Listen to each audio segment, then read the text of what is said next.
कर दिया गया। अगर ये लोग रखते हैं तो ये काफिर हैं, इस्लाम से खारिज हैं। इन तमाम बातों की वजह से दारुल का फतवा है और दारुल के नहज पर चलने वाले तमाम इदारों और उसके मसलक पर चलने वाले तमाम मुसलमानों का ये फतवा है कि शिया की नमाज जनाजा जिस तरह जायज़ नहीं है, इसी तरीके से उनके लिए दुआए मग़फ़िरत करना भी जायज़ नहीं है। जिन लोगों ने हलाल जानकर दुआए मग़फ़िरत की है, नमाज जनाजा पढ़ी है, कि वो शिया है और इस्लाम से मुतसादिम तालीमात का हामिल है, तो बिलाशुबा वो आदमी भी ईमान से खारिज हो जाएगा, इस्लाम से निकल जाएगा। ऐसे आदमी को चाहिए कि दोबारा तौबा करे और तजदीद निकाह करे। खुदा करीक रहमत करे मौलाना डॉक्टर कल्बे सादिक साहब को, बड़ा काम करके गए, मगर जिनकी औकात जिंदगी में बोलने की नहीं थी वो अब बोलना शुरू हुए। और एक वीडियो वायरल हुई बगैर तस्वीर के, क्योंकि उनमें इतनी ताकत नहीं थी कि वो शक्ल दिखा के ये बात कहते। साहब शाहीन भाई करदास साहब, उनमें ताकत ही नहीं थी। अच्छा, ये भी एक कमाल है कि जो मुनकिर विलायत अली होता है ना, वो अपनी शक्ल नहीं दिखाता, और अगर सामने भी आ जाए तो फिर हम नहीं देखते। अब उन्होंने कहा कि जी लखनऊ में डॉक्टर कल्बे सादिक साहब का, आप तक ये बात पहुंची? डॉक्टर कल्बे सादिक साहब का इंतकाल हो गया। उनकी नमाज जनाजा शियों ने भी पढ़ी, अहले सुन्नत वल जमात ने भी पढ़ी। तो अब जो है वो देवबंद से फतवा ये आया है, चूंकि शियों के अकीदे ये हैं, उन्होंने अपनी तरफ से एक अकीदा बनाया और वो उसमें सुना दिया। चूंकि कल्बे सादिक साहब भी इसी अकीदे के मालिक थे, लिहाजा जिसने भी उनकी नमाज जनाजा पढ़ाई वो इस्लाम से खारिज हो गया। ठीक है भाई, यही रुक जाते, फिर उसके बाद का उनका निकाह भी टूट गया। भाई ये बताओ कि ये निकाह है या मजाक है? किससे पढ़वाया जो इतना नाजुक पढ़ा? मेरा सवाल है आपसे, भाई किससे पढ़वाया? कौन आदमी है जो इतना नाजुक पढ़ रहा है? हर चीज देखने से तुम्हारा निकाह टूट जाता है। अलम देखा निकाह टूट गया, ताजिया देखा निकाह टूट गया, ये देखा निकाह टूट गया, घोड़ा देखा ये टूट। अरे भैया किस गधे से पढ़वाया है जो घोड़ा देखने से निकाह टूट रहा है? कल्बे सादिक साहब की नमाज जनाजा पढ़ी तो निकाह टूट गया।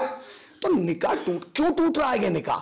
अच्छा, अगर अलम देखने से टूटा है, अगर ये देखने से टूटा है, तो फिर बचा किसका है? भाई बचा किसका है? इसलिए कि हर गली से अलम गुजरा है और हर गली से गुजरेगा। क्यों? किसी के बाप का हिंदुस्तान थोड़ा ही है। सलावत पढ़े पर मोहम्मद वाले मोहम्मद पाक।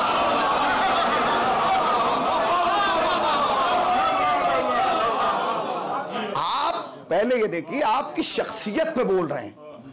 कल्बे सादिक साहब हिंदुस्तान में इत्तिहाद बैनुल मुस्लिमीन के मना रहे थे। उन्होंने जब बात की इत्तिहाद की बात की, इख्तलाफ की कभी बात नहीं की उन्होंने, कभी नहीं की। हमेशा उन्होंने वही पैगाम पहुंचाया जो मर्जियत का पैगाम था, जो मराजे का पैगाम था, जो हमारे उलमा का पैगाम था, वो उन्होंने लोगों तक। आप उन्हें कह रहे हैं, अच्छा चलिए मैं मान लेता हूं एक लम्हे के लिए, माफी के साथ, रायबरेली वाले मुझे माफ करें, मैं मान लेता हूं कि कल्बे सादिक साहब माज़अल्लाह नाउज़ुबिल्लाह काफिर थे।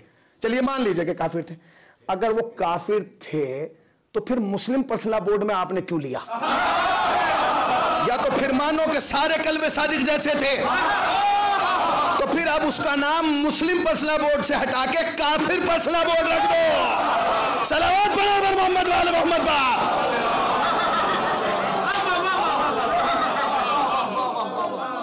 रखिए, आप उसका नाम रखिए। आप कह रहे हैं कि काफिर थे, तो फिर अगर वो काफिर थे तो आपने फिर बगल में क्यों बिठाया? और अगर आपने, अच्छा वो बगल में बैठते थे ना, हमेशा सदर की बगल में बैठते थे, बगल में बैठते थे। अब आपका मानना यह है कि जो भी मरकज की बगल में बैठे वो काफिर होता है। बैठे आप भाई, आपका नजरिया यही है ना? अच्छा, जो ताज नहीं दे रहे उन्होंने फोटो नहीं देखा, जो खामोश बैठे वो खामोशी उनकी मुझे दबा लेगी। भाई मैंने जो देखा है, हमेशा मैंने डॉक्टर कल्बे सादिक साहब का फोटो जब भी देखा है वो सदर की बगल में बैठा है, देखा, कभी दाएं कभी बाएं। अब कल्बे सादिक साहब चले गए, जिंदगी में तो किसी के बाप में दम नहीं था कि बोल देता, क्योंकि वो जानते थे कि इनकी छोटी दाढ़ी हमारी बड़ी दाढ़ियों पे भारी है।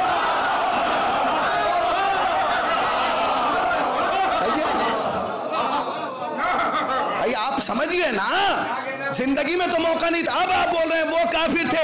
अब हमें समझ में आया कि तुम्हारा नजरिया ये कि जो भी मरकज के दाएं बाएं बगल में हो, चाहे इधर हो वो इधर हो, वो कल भी काफिर था, आज भी काफिर है, क़यामत तक काफिर रहेगा। सलावत पढ़े अबर मोहम्मद वाले मोहम्मद पर।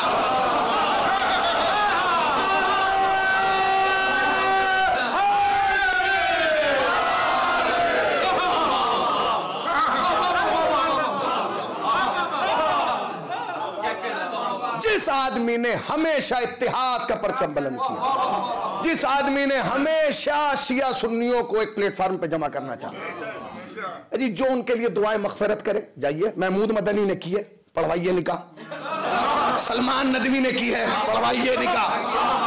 भाई सबने की है कि नहीं, पढ़वाइए निकाह। भाई साहब अगर ये होने लगा तो आधे हिंदुस्तान का दोबारा होगा। अब ये आपको तय करना है कि ये निकाह बगैर हलाले के होगा। आपके यहाँ तो शरीयत अजीब है ना।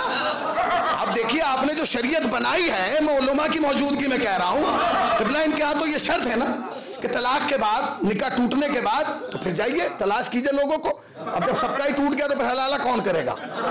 वो अफराद भी आपको चाहिए। याद रखिए, आले मोहम्मद के दुश्मनी में अंधे ना होइए।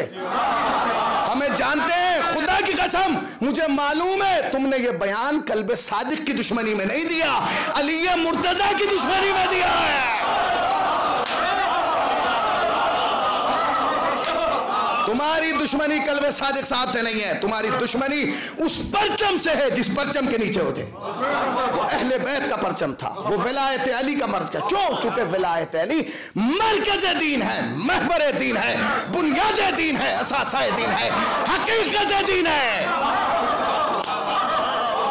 बात कर रहे हो, कहां समझोगे? तुम्हारी समझ में एक तो अखरोट से छोटा तुम्हारा दिमाग है। तुम्हारी समझ में जब कल्बे सादिक नहीं आया तो सैयद अली सिस्तानी कैसे आएगा?